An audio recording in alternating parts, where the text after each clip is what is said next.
Welcome everyone, myself फैनिस बॉडीवाला। और आज हम इस वीडियो में कंटिन्यू करने वाले हैं हमारे 10th स्टैंडर्ड के chapter number 8 introduction to trigonometry को।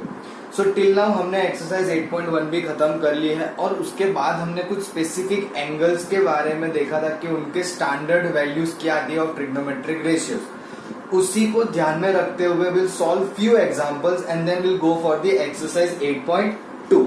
सो let's start with example number 6। अब देखो, जब भी क्वेश्चन थियोरेटिकल टाइप होता है तो it will be easy to understand that, correct? So I am going to write the question for you people. So let's understand this example. In triangle ABC, right angle at B. So we have a triangle ABC which is right angle at B. So let me say A, B and C. And AB is given 5. So can I say this is, I have 5 centimeter. And angle ACB, that means I have this angle known to me as 30 degree, and what am I supposed to find is length of sides BC and AC, correct? Now how can we solve this particular problem? पहले समझते हैं, फिर इसको लिखेंगे कि किस तरह से करना है. Now first of all, what do we have in this figure? We have two things. कौन सी तो पहले लिख लेते हैं. Let's say we have first AB which is 5 centimeter and second angle C which is 30 degree. Now, if I have these two criteria known to me, how can I find this angle and this side and this side? To get the sides, I have to find in such a way कि मुझे जो required sides है वो मिले. उसके लिए मुझे कोई ऐसा ट्रिग्नोमेट्रिक रेशियो सोचना पड़ेगा जो BC या AC की वैल्यू हमें फाइंड करने के लिए मदद करे, करेक्ट? अगर if you look at this angle 30, तो 30 के सामने कैन आई से AB is opposite side. AB जो है वो मेरे लिए अपोजिट साइड रहेगी. BC जो है, ये सारा जो है वो किसके रिस्पेक्ट में लिख रहे हैं? एंगल C के रिस्पेक्ट में. BC जो है वो एडजेसेंट रहेगी और AC जो है वो हाइपोटेनियस रहेगी, करेक्ट? अब मुझे ऐसा कोई ट्रिग्नोमेट्रिक रेशियो सोचना है कि जिससे ये एंगल 30 के मदद से और अपोजिट साइड की मदद से या तो मैं एडजेसेंट फाइंड करूं या तो फिर hypotenuse. Am I right? So अगर मैं ध्यान दूं तो sine 30, what is the sign?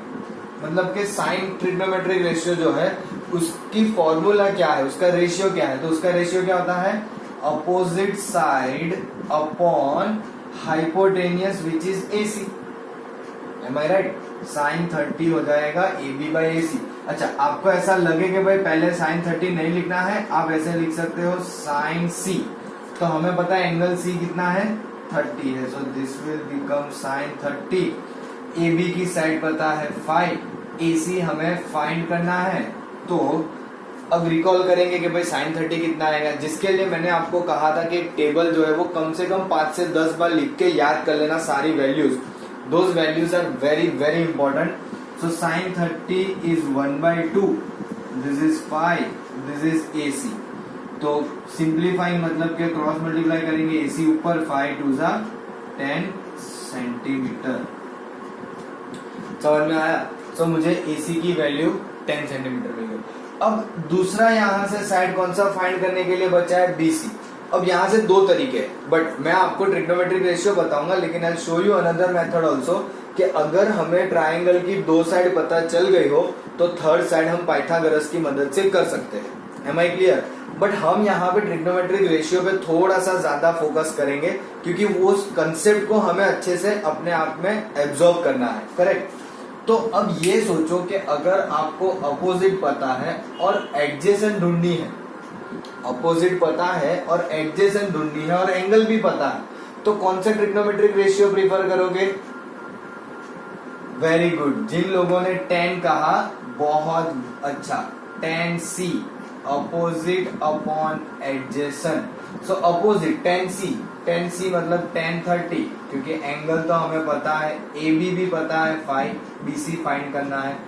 10 30 कितना होता है ना? Sine 30 1/2, cos 30 √3/2. तो 10 30 will be 1/√3 equals to 5 times BC, so simplifying BC मिलेगा 5 टाइम्स √3 सेंटीमीटर, है ना। सो हमें दोनों साइड मिल गई, BC as well as AC। समझ रहे हो?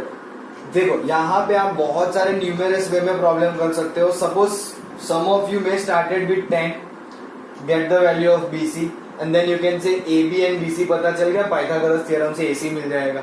सम of you may go like this, suppose पहले साइन C फाइंड किया, साइन C की मतलब साइन C का यूटिलाइज करके हमें AC मिल गया, so I get to know this two side, तो बाय पाइथागोरस दिस।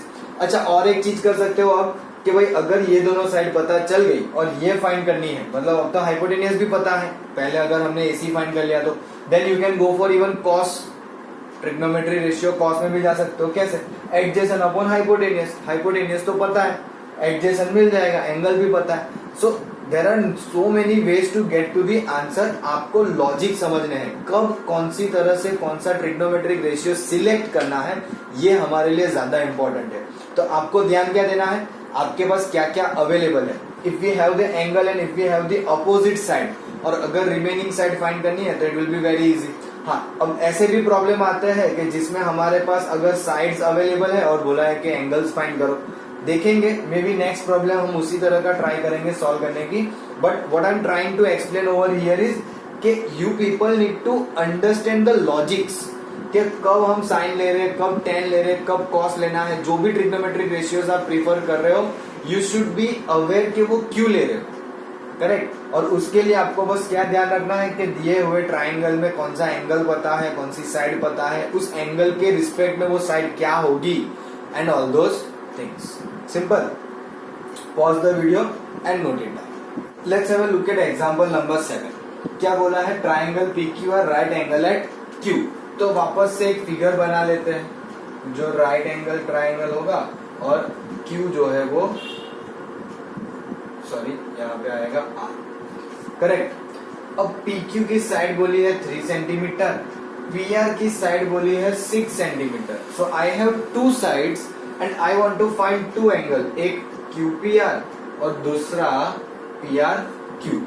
अब जैसे कि हमने प्रीवियस प्रॉब्लम में देखा, तो सबसे पहले तो हम ये देखेंगे कि हमारे पास अवेलेबल क्या है। सो हमारे पास अवेलेबल जो है वो है PQ और PR, करेक्ट। लेकिन PQ और PR में एक चीज डेफिनेट है कि PR हाइपोटेनियस रहेगा, चाहे मैं एंगल R से चेक करूं या एंगल P से, PR will be definitely hypotenuse, correct. PR जो है वो हमारा हाइपोटेनियस होगा। लेकिन अगर एंगल P से लेते हैं तो ये अपोजिट साइड आती है, एंगल P को एंगल ऑफ R को एंगल ऑफ रेफरेंस लोगे तो ये अपोजिट साइड आती है। तो एक काम करते हैं कि अगर जस्ट इन केस मान लो कि भाई मैंने एंगल R को एंगल ऑफ रेफरेंस ले लिया, तो उस पर्टिकुलर के हिसाब से मेरे पास क्या अवेलेबल है? अपोजिट साइड, है ना। एंगल R के रेफरेंस में मेरे पास अपोजिट साइड अवेलेबल है और हाइपोटेनियस। तो ऐसा कौन सा ट्रिग्नोमेट्रिक रेशियो ले कि जिसमें अपोजिट साइड और हाइपोटेनियस आता हो, है ना। That is what we need to understand. मैं डायरेक्टली नहीं करना चाहता कि भाई चलो ये सॉल्व कर लो, अरे नहीं, ऐसा नहीं। You need to understand why that particular trigonometric ratio is only selected, not the another way around, है ना। हाँ, आप चाहो तो अपने एक्स्ट्रा ऑर्डिनरी ब्रेन के हिसाब से ऐसा कर सकते हो कि 2 साइड पता है, राइट एंगल ट्राइंगल है तो 3rd साइड मिल जाएगी, फिर कुछ भी करो आपको मिल जाएगा। That's a good way, but why to do extra work, है ना। अननेसेसरीली ये फाइंड करने का रीजन क्यों? No need. हमें बस यही ऑब्जर्व करना है कि क्या अवेलेबल है। अगर जरूरी होगा, if it is must needed, then will definitely find the 3rd side. But right now I don't think so कि हमें 3rd साइड की जरूरत है। एंगल ऑफ रेफरेंस R लो, अपोजिट साइड और हाइपोटेनियस वो किस में आती है? अपोजिट साइड PQ और हाइपोटेनियस PR। किसका ट्रिग्नोमेट्रिक रेशियो होता है ये? तो ये होता है साइन का। तो let's say sine R equals to PQ by PR। तो I will get sine R, PQ कितना है 3, PR 6, दैट इज 1/2। अब ये बताओ कि साइन में कितना एंगल होता है, what will be the angle कि जिससे 1/2 आंसर आता है। या फिर ऐसा सोचो कि साइन वाले में at what angle you will get the value of trigonometric ratio 1/2. तो we can say therefore angle फिलहाल हमारे लिए क्या बन रहा है, PRQ is equals to 30 degree, है ना. I hope you people are getting me कि ये हमने 30 डिग्री कैसे क्रिएट किया. करेक्ट. अब अगेन यहां से आगे बढ़ने के लिए, यानी कि दूसरा जो एंगल है QPR फाइंड करना है, उसके लिए अगेन दो तरीके. पहला तरीका बहुत सिंपल है, जो मैं नहीं करूंगा, हम रेशियो पे डिपेंड कर रहे हैं, इसीलिए पहला तरीका आपको ये पता चल गया 30 है, ये तो राइट एंगल है मतलब 90, तो definitely angle sum property of triangle से आपको तीसरा एंगल मिल ही जाना है, उसमें कोई बहुत बड़ी बात है नहीं. You can do that, you will get the full marks. कोई रिस्ट्रिक्शन नहीं है कि आप वो नहीं कर सकते, बट मैं अभी फिलहाल जो है वो ट्रिग्नोमेट्रिक रेशियो पे डिपेंड करने की ट्राई कर रहा हूं, तो हम उस हिसाब से सोचते हैं. चलो अब एक काम करते हैं कि एंगल ऑफ रेफरेंस P ले लेते हैं.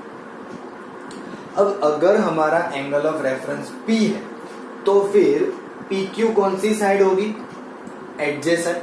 एम आई क्लियर, है ना.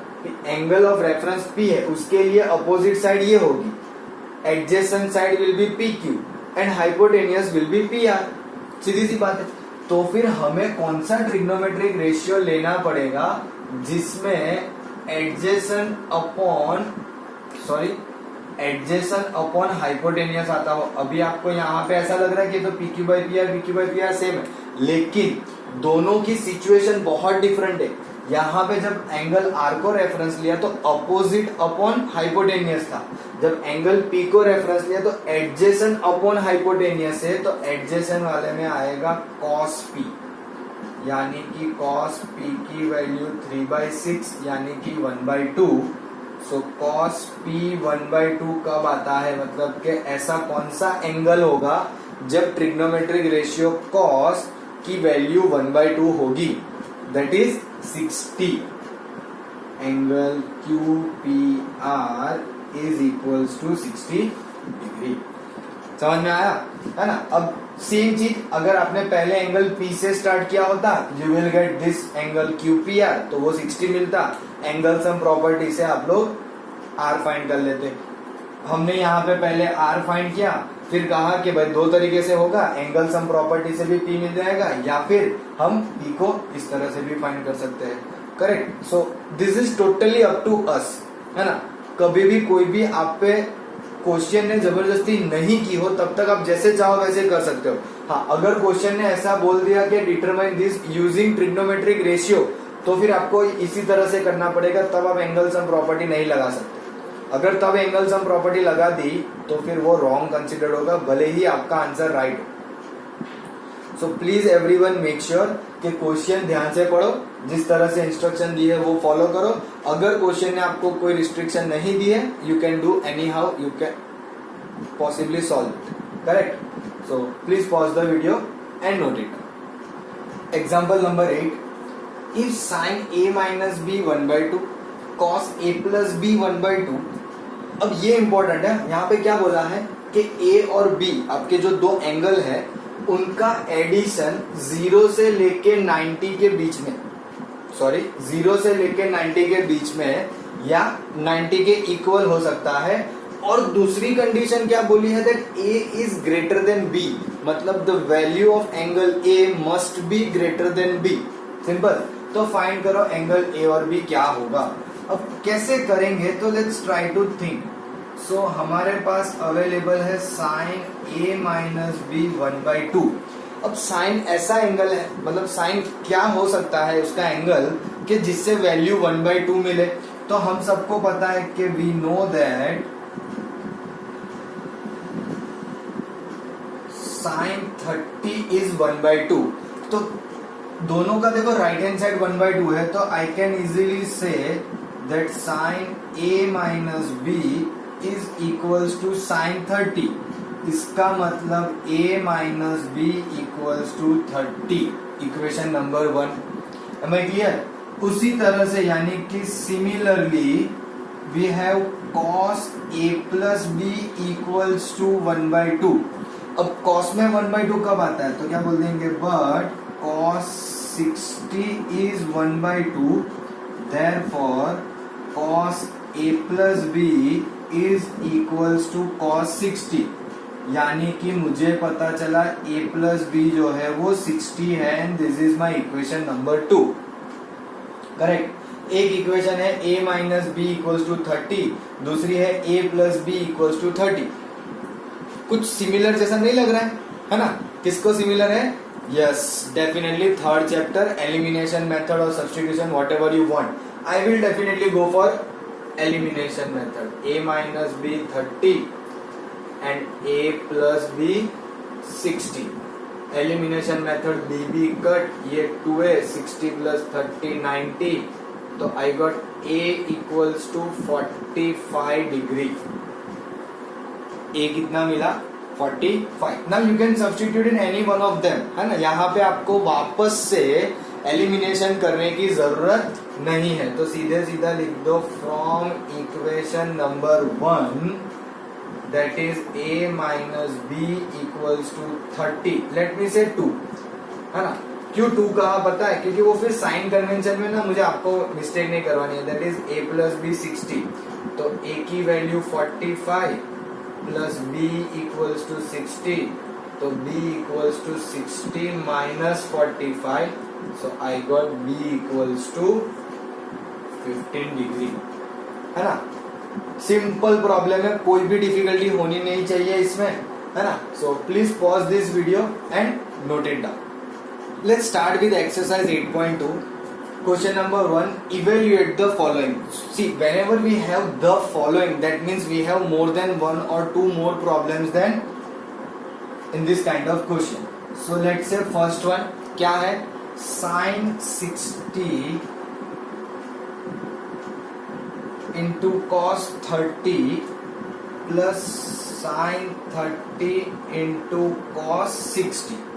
इसको इवेल्युएट करना है। देखो यहाँ पे बस हमें क्या ध्यान रखना है कि जितने भी स्टैंडर्ड एंगल्स दिए हैं उनकी वैल्यू हमें याद होनी चाहिए। तो I can simply put the values. What is the value of sign 60? √3/2, cos 30 √3/2 plus sign 30 1/2, cos 60 1/2। तो ये हो जाएगा √3 3/4 प्लस 1/4, दैट इज 4/4, और वो हो जाता है 1। Correct, simple. इस तरह से हमें इवेल्युएट करना है। आई डोंट थिंक सो कि इसमें किसी को कोई भी डिफिकल्टी होगी। Let's have a look eight second one quickly. 2 10² 45 plus cos² 30 minus sin² 60। अब ज्यादा कुछ फर्क नहीं पड़ा है, वही वैल्यू रहेगी। सपोज sin 30 1/2 होता है तो sin स्क्वायर ऑफ 30 कितना होगा? 1/2 का स्क्वायर। इतना सा आपको सिंपल सा ध्यान में रखना है। Correct. So 2 as it is 10 45 is 1।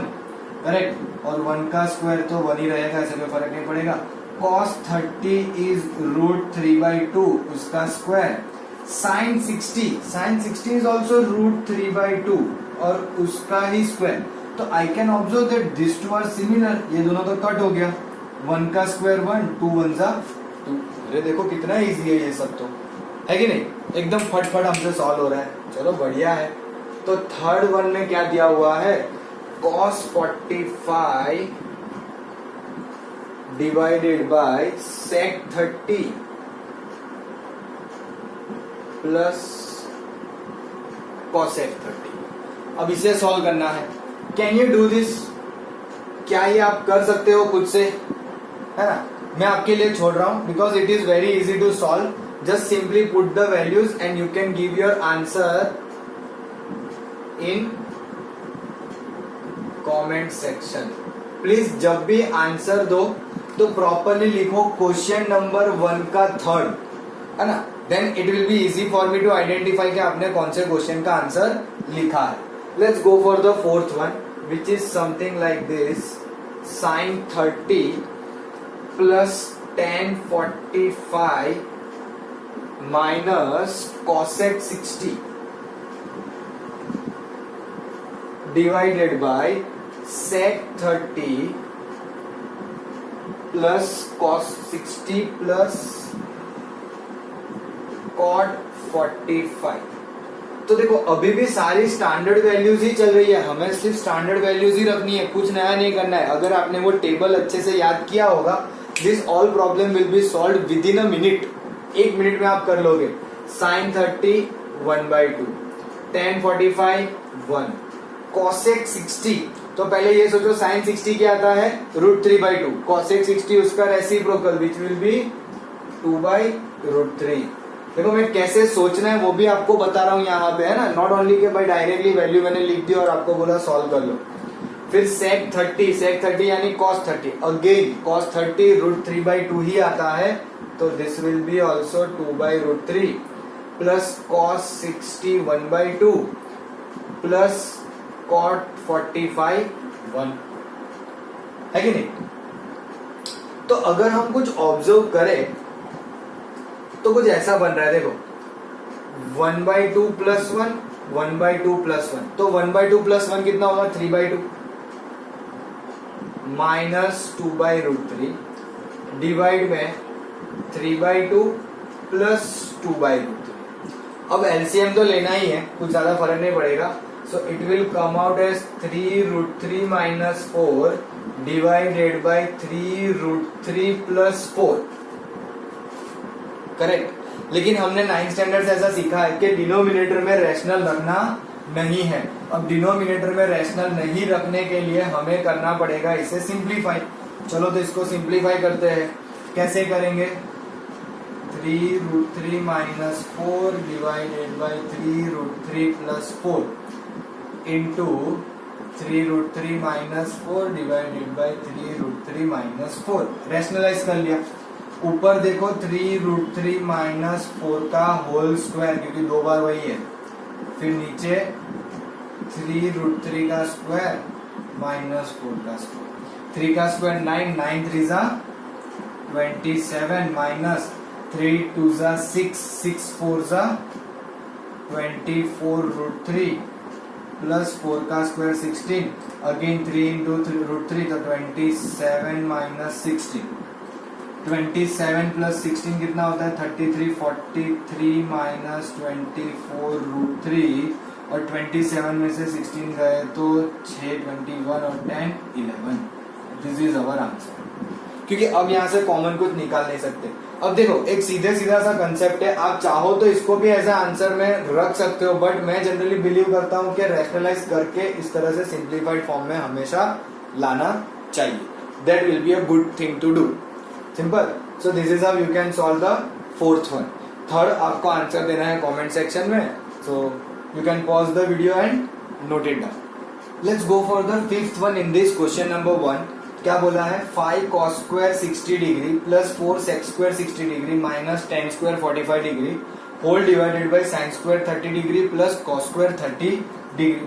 Please make sure everyone क्या प्रॉपरली डिग्री लिखो, क्योंकि उसके मार्क्स शायद काट सकते हैं आपके। चलो 5 cos 60 यानी कि 1/2 का स्क्वायर, 4 sec 30 यानी cos 30 का रेसिप्रोकल, cos 30 होता है √3/2 यानी कि ये होगा 2/√3 का स्क्वायर, और tan 45 यानी 1 उसका स्क्वायर, sin 30 अगेन 1/2 का स्क्वायर और cos 30 √3/2 का स्क्वायर। यहाँ पे हो जाएगा 5/4 प्लस 2 का स्क्वायर 4, 4 4 जा 16/3 माइनस 1 डिवाइडेड में क्या होगा, तो 1/4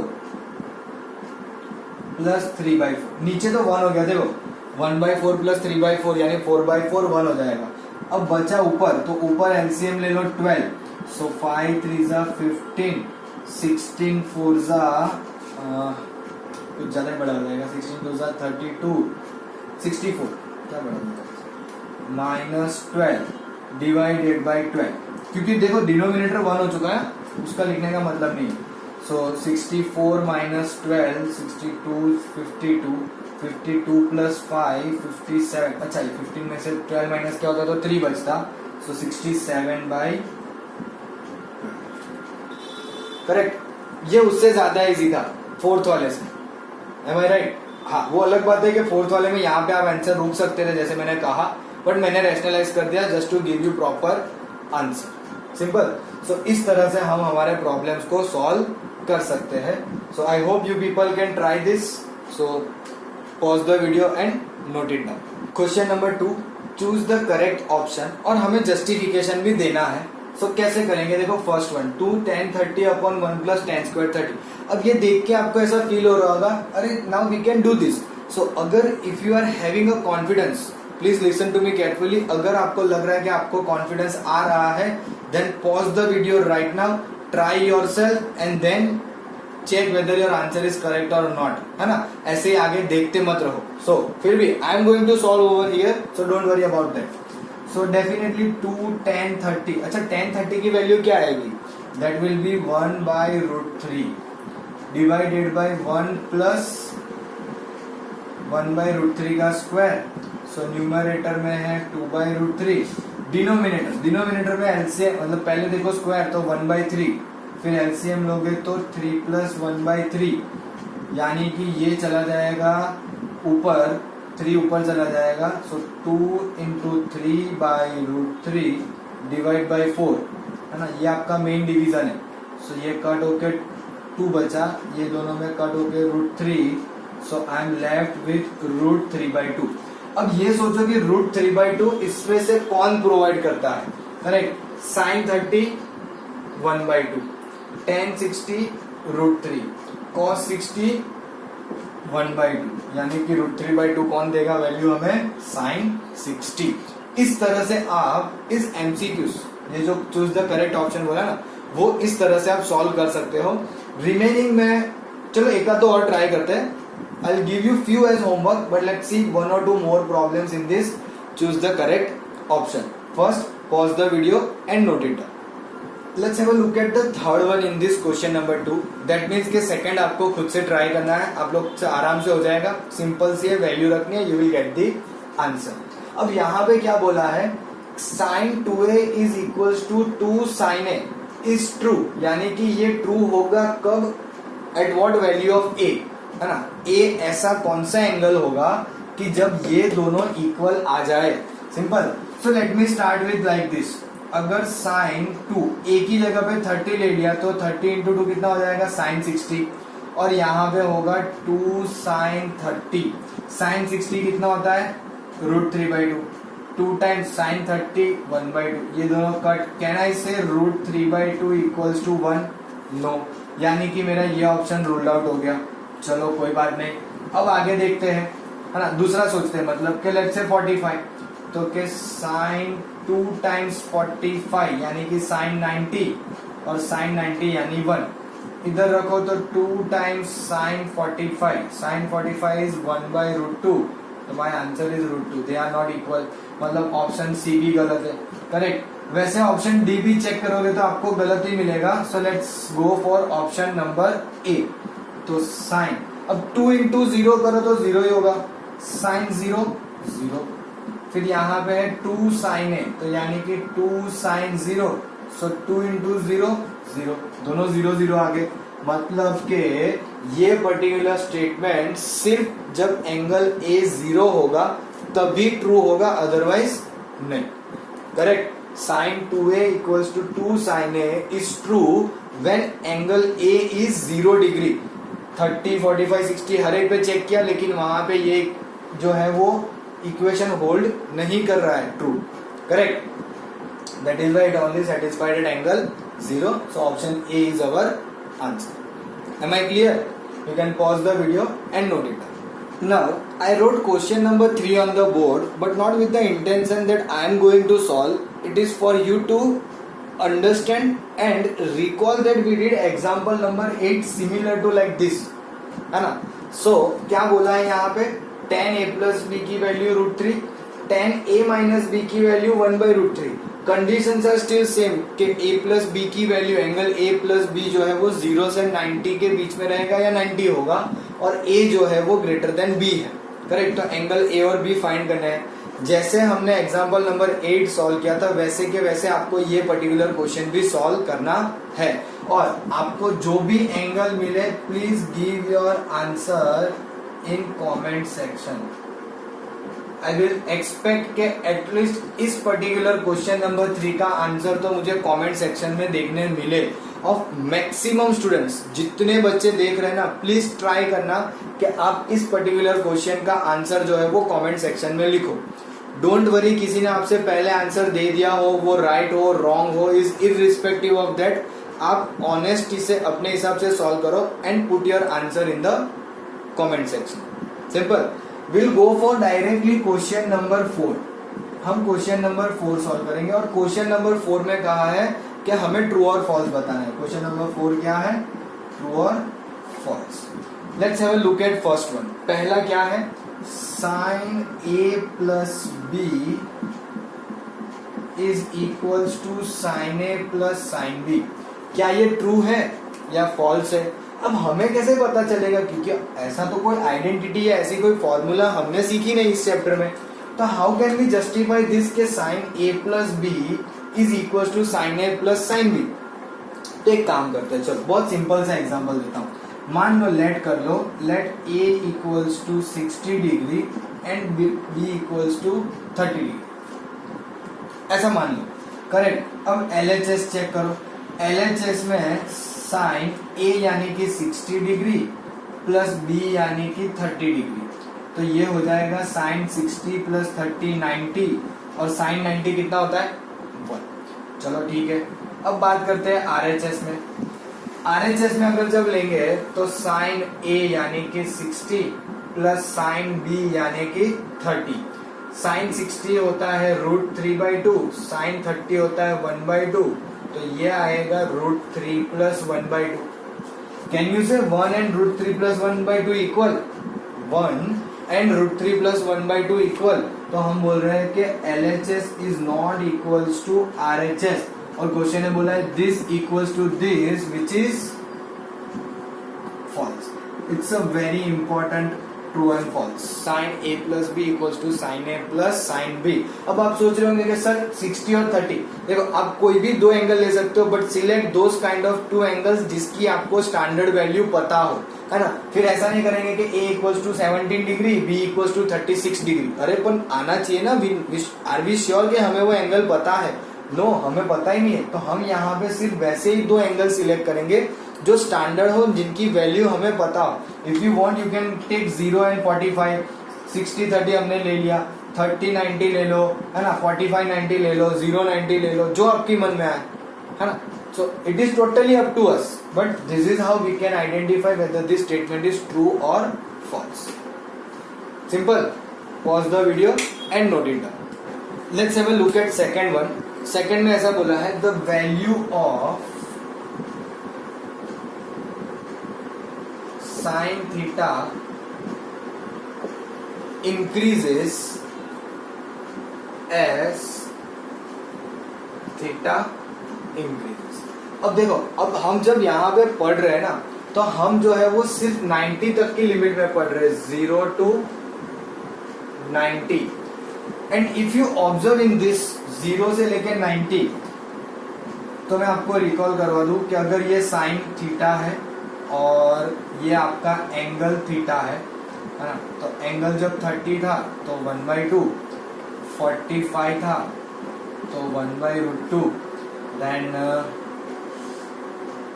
60 √3/2, देन 91। यहाँ पे एक चीज लिखनी रह गई, वो मैं यहाँ पे ऐड कर देता हूँ।